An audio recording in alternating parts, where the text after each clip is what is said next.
खुलुमबाय बेयो बड'लेण्ड इंखं टेलिभिजन दिनै 7 जुन 2023 बुधबारखालि सानसेनि बरादखौ नोंथांमोननि खाथियाव लाबोदों आं सदानन्द दैमारिया।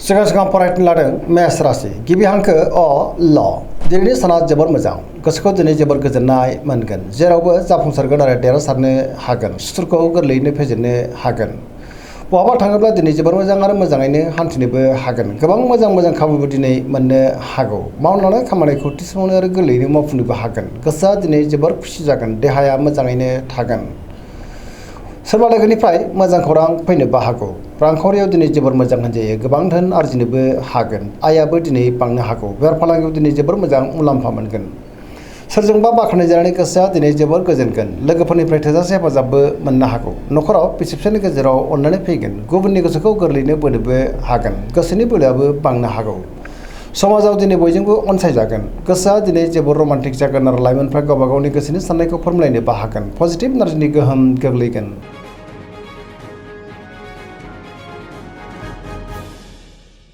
वृष राशि गिबि हांखो इ उ ब दिनैनि साना जोबोर मोजां गोसोखौ दिनै जोबोर गोजोननाय मोनगोन गोसोनि बोलोआ बांनो हागौ गावनि गोसोनि साननायखौ दिनै गुबुननो फोरमायनोबो हागोन मावनो लानाय खामानिखौ थि समावनो आरो गोरलैयैनो मावफुंनोबो हागोन गोथों आरो गोग्गो साननो रोंगोन गियाननि आंखाल जानाय नङा समाजाव दिनै बयजोंबो मान होजागोन रांखावरियाव दिनै जोबोर मोजां होनजायो गोबां धोन आरजिनोबो हागोन बेफार फालांगियावबो दिनै जोबोर मोजां मुलाम्फा मोननो हागोन आयाबो दिनै बांनो हागौ गोबां मोजां खाबुबो दिनै मोननो हागौ न'खराव बिसि फिसायनि गेजेराव अननानै फैगोन गुबुननिफ्राय थोजासे हेफाजाबबो मोननो हागौ जायखि खामानि मावानो मोनफ्रोमबो खामानियावनो दिनै जाफुंसारगोन लोगोफोरनिफ्राय अनसायनाय मोननो हागोन गोसोनि साननायफ्रा दिनै मोगथाङाव जाफुंनो हागौ पजिटिभ एनार्जिनि गोहोम गोग्लैगोन सेंग्रा सिख्लाफ्रा दिनै जोबोर खुसि जागोन आरो गावबा गावनि गोसोनि साननायखौ फोरमायलायनोबो हागोन।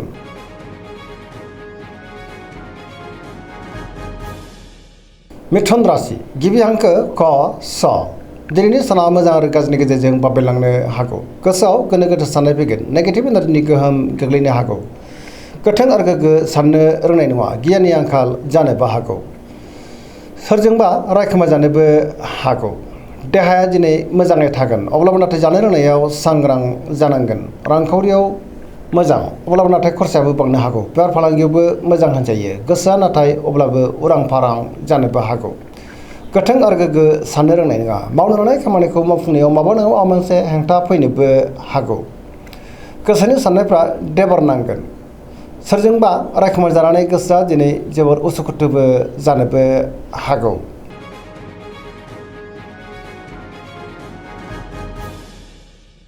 कर्कट राशि गिबि हांखो ड ह दिनैनि साना जोबोर मोजां गोसोखौ दिनै जोबोर गोजोननाय मोनगोन सोरबा लोगोनिफ्राय थोजासे हेफाजाबबो मोननो हागौ गुबुननि थाखाय गोबां मोजां खाबुबो दिनै मोननो हागौ बहाबा थाङोब्ला दिनै जोबोर मोजां आरो मोजाङैनो हान्थिनो हागोन गोसोनि साननायफ्रा मोगथाङाव जाफुंनोबो हागौ पजिटिभ एनार्जिनि गोहोम गोग्लैगोन सोरबा लोगोनिफ्राय दिनै थोजासे हेफाजाबबो मोननो हागौ बहाबा थाङोब्ला दिनै जोबोर मोजां आरो मोजाङैनो हान्थिनो हागोन गुबुनजों दिनै मोजां सोमोन्दो लाखिनोबो रोंगोन समाजाव बयजोंबो मान होजागोन देहाया दिनै मोजाङैनो थागोन गुबुननिफ्राय थोजासे हेफाजाबबो मोनगोन न'खराव बिसि फिसायनि गेजेराव अननानै फैगोन बिदा फंबायजों दिनै मोजां सोमोन्दो थागोन आरो बिमा बिफानि अननाय आरोफोरखौ मोननो हागौ पजिटिभ एनार्जिनि गोहोम गोग्लैगोन।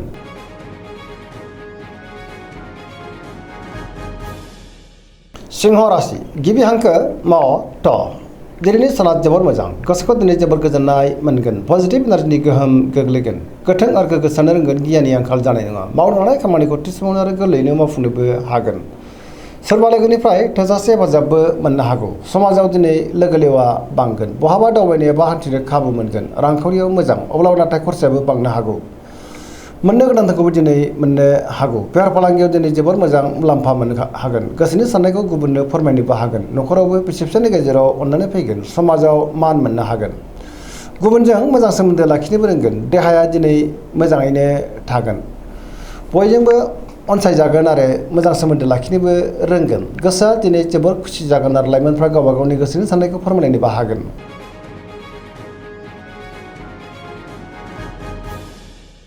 कन्या राशि गिबि हांखो फ थ दिनैनि साना मोजां आरो गाज्रिनि गेजेरजों बाबेलांनो हागौ गोसोनि साननायफ्रा देबार नांनोबो हागौ गोसोआव गोनो गोथो साननाय फैगोन नेगेटिभ साननाय फैनोबो हागौ, गोथों आरो गोग्गो साननो रोंनाय नङा, गियाननि आंखाल जानोबो हागौ।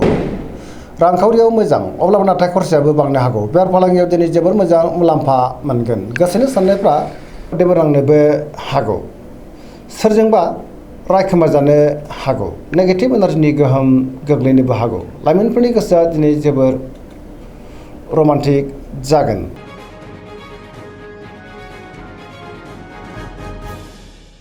तुला राशि गिबि हांखो र ट।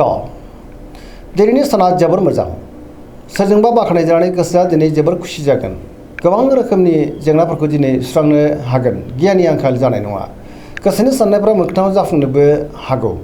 मावनो लानाय खामानिखौ थि समावनो आरो गोरलैयैनो मावफुंनोबो हागोन। गोबां मोजां खाबुबो दिनै मोननो हागौ। रांखावरियाव जोबोर मोजां, अब्लाबो नाथाय खरसायाबो बांनो हागौ। बेफार फालांगियावबो दिनै जोबोर मोजां मुलाम्फा मोनगोन। न'खराव बिसि फिसायनि गेजेराव अननानै फैगोन। समाजाव दिनै बयजोंबो मान होजागोन। बेफार फालांगियाव जोबोर मोजां मुलाम्फा मोननो हागोन। गुबुननि गोसोखौ गोरलैयैनो बोनोबो हागोन। लोगोफोरनिफ्राय थोजासे हेफाजाबबो मोननो हागौ। गोदान थांखि लानो रोंगोन। सेंग्रा सिख्लाफोरनि गोसोआ दिनै जोबोर रमान्टिक जागोन आरो गावबा गावनि गोसोनि साननायखौ फोरमायलायनोबो हागोन। गोसोआव दिनै पजिटिभ साननाय फैगोन। गुबुननि थाखाय गोबां मोजां खामानि मावनानै होनो हागोन।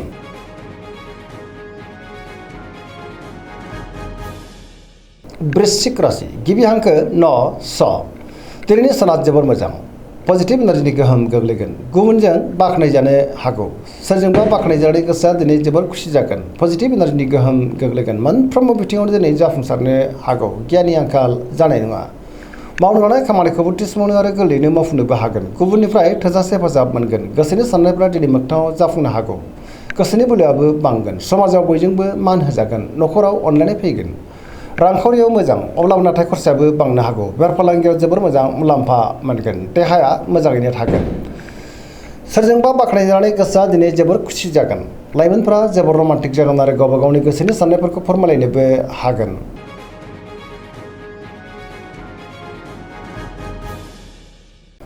धनु राशि गिबि हांखो ध फ भ। दिनैनि साना मोजां आरो गाज्रिनि गेजेरजों बाबेलांनो हागौ। गोसोनि साननायफ्रा देबोरनांगोन। गुबुनजों मोजां सोमोन्दो लाखिनो गोब्राब जानोबो हागौ। माबा नङा माबा मोनसे हेंथा फैनो हागौ। गुबुनजों मोजां सोमोन्दो लाखिनो गोब्राब जागोन। रांखावरियाव बारा मोजां नङा, नाङा फाङा खरसाया बांनो हागौ। बेफार फालांगियावबो दिनै बारा मोजां नङा होनजायो।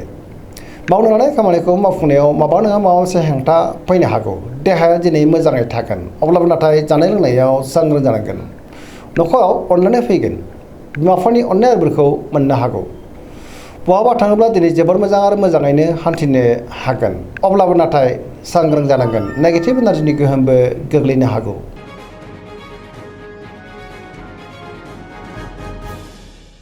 मकर राशि गिबि हांखो ख ज। दिनैनि साना जोबोर मोजां, गोसोखौ दिनै जोबोर गोजोननाय मोनगोन। सोरजोंबा बाख्नायजानानै गोसोआ दिनै जोबोर खुसि जागोन। मावनो लानाय खामानिखौ थि समावनो आरो गोरलैयैनो मावफुंनोबो हागोन। रांखावरियाव जोबोर मोजां, अब्लाबो नाथाय खरसायाबो बांनो हागौ। बेफार फालांगियाव दिनै जोबोर मोजां मुलाम्फा मोननो हागोन। गोबां मोजां खाबुबो दिनै फैनो हागौ।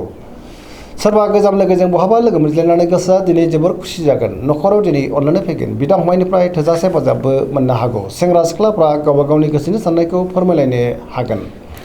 फरायसाफ्रा दिनै फरायनायाव गोसो दुंखांगोन आरो मोजां फिथाइ मोननोबो हागोन।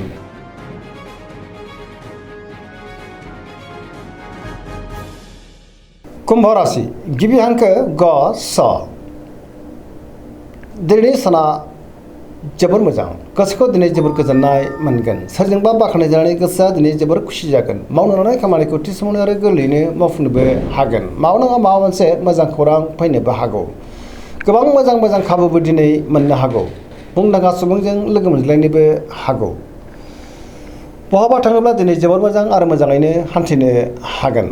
देहाया दिनै मोजाङैनो थागोन, अब्लाबो नाथाय जानाय लोंनायाव सांग्रां जानांगोन। न'खराव दिनै बिसि फिसायनि गेजेराव अननानै फैगोन। गुबुननिफ्राय मोजां खौरां फैनो हागौ। बिमा बिफानि अननाय आरो बोरखौबो मोननो हागोन। पजिटिभ एनार्जिनि गोहोमबो गोग्लैनो हागौ। लाइमोनफोरा दिनै गावबा गावनि गोसोनि साननायखौ फोरमायलायनो हागोन।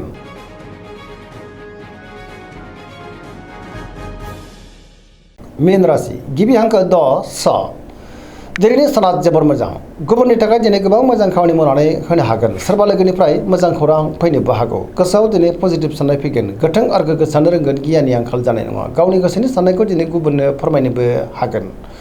देहाया दिनै मोजाङै थागोन। अब्लाबो नाथाय जानाय लोंनायाव सांग्रां जानांगोन। रांखावरियाव मोजां, बेफार फालांगियावबो मोजां होनजायो। गुबुनजों दिनै मोजां सोमोन्दो लाखिनोबो रोंगोन। सोरजोंबा बाख्नायजानानै गोसोआ दिनै जोबोर खुसि जागोन। लाइमोनफोरनि गोसोआ जोबोर रमान्टिक जागोन आरो गावबा गावनि गोसोनि साननायखौ फोरमायलायनोबो हागोन। फरायसाफ्रा दिनै फरायनायाव गोसो दुंखांगोन आरो मोजां फिथाइ मोननोबो हागोन। दिनैनि राशि फरायनाय एसेनोसै। जोबनायाव बेखौनो खावलायो जाहाथे नोंथांमोना सानफ्रामबो जोंनि बे बड'लेण्ड इंखं टेलिभिजनखौ नायबाय थायो आरो साबस्क्राइब खालामो, लोगोसे लाइक खालामो आरो शेयार खालामो। एसेनोसै, गोजोन्थों।